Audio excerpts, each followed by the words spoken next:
And I do find it really intriguing, like from a leadership perspective, how much of those sort of early learned behaviours impact the way people show up as leaders or not as leaders, as the case may be. The way they interact with people in the workplace, the way they project things, assume things, maybe behave in ways that don't really fit the context, and so on and so on. I mean, yeah, David, I love the way you said that because I believe deeply, whether we're leading, being led, sitting at home, whatever we're doing, like our nervous systems don't know what we're doing. They just know there's a threat. And our nervous systems will get into action, even if we're leading in a high performance place where we need to be fully authentic and fully present. Our nervous systems are right back to that little T trauma moment, whether we want them to or not.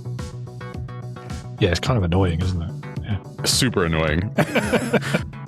We talk about guilt and shame quite a bit.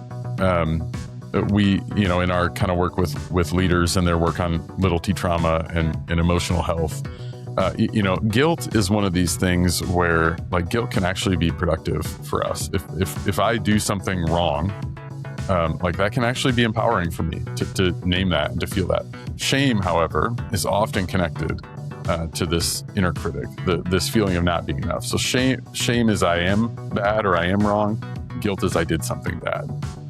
And what we believe is that shame of like not being enough or I need to criticize myself, that lives in the dark, which again sounds cliche. But yeah, saying something out loud like that begins to erode at our ability to believe it.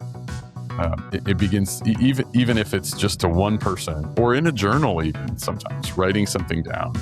I think kind of getting those things out of the dark does kind of mythologically take away its power to be truth in our minds.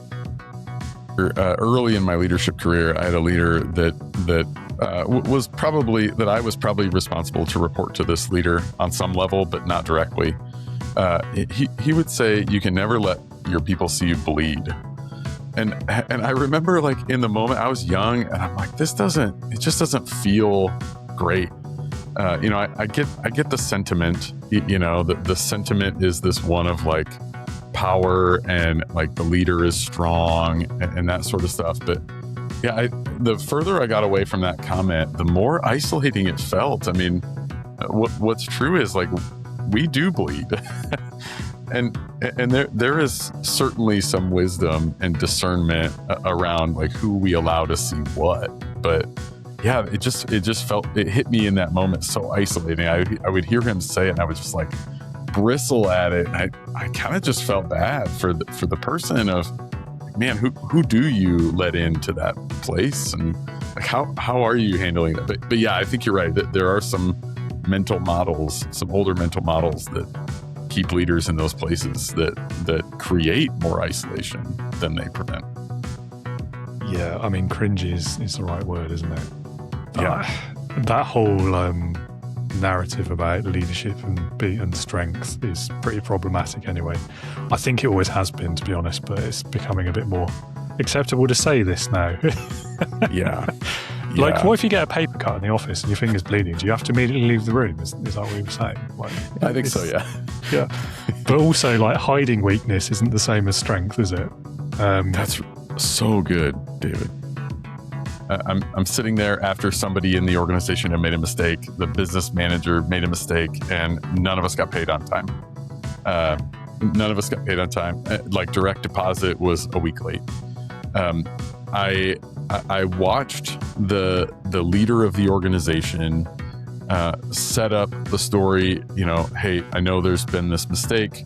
And then I watched the leader welcome the business manager to share what happened. The business manager said, hey, here's the mistake I made. Here's how it's not going to happen again. And the business manager said, now I would love to hear the impact that my mistake had on you. And I watched the leader of the organization create space for all of us as, a team, be able to have the space to name, here's the impact of me not getting paid for a week. And most of us around the table were like, no big deal. A couple people, it was a big deal. a couple people that had some auto pay kind of stuff, and it was a big deal. And all the while, I'm seeing this key leader of the organization create this tone and culture that said that we own our mistakes, and we listen for impact, so that we can, number one, understand what we're apologizing for, and number two, create a level of trust and listening amongst the team.